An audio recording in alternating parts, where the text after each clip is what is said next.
અમનભાઈ, કેવો માહોલ જોવા મળી રહ્યો છે? ચૂંટણી નજીક આવી રહી છે, ગણતરીના દિવસો છે. અમારે ચૂંટણીમાં તો એવું છે કે આ સરકાર હવે ભાજપ નથી જોતી.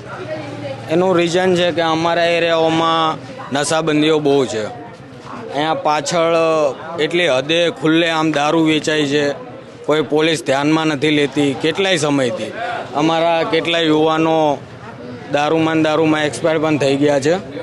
અને હજી એવા કયા યુવાનો છે દારૂ નશા કરે જ છે, ચાલુ જ છે ને અહીંયા પોલીસ સ્ટેશનમાં કોઈ ધ્યાનમાં લેતું નથી. પણ સરકાર તો એવું કહે છે કે ગુજરાતમાં દારૂ બંધી છે.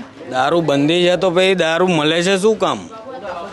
દારૂ મળે જ છે ને, હરેક વિસ્તારમાં મળે છે.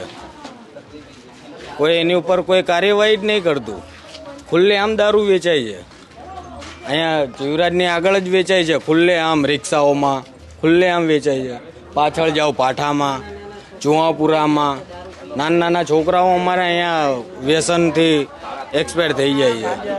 ગાંજા દારૂ બહુ સખત વધી રહ્યું છે, છતાં પોલીસ કઈ કાર્યવાહી નહીં. પોલીસ કશી કાર્યવાહી નહીં કરતી. એ લોકોની સામે જ વેચાય છે.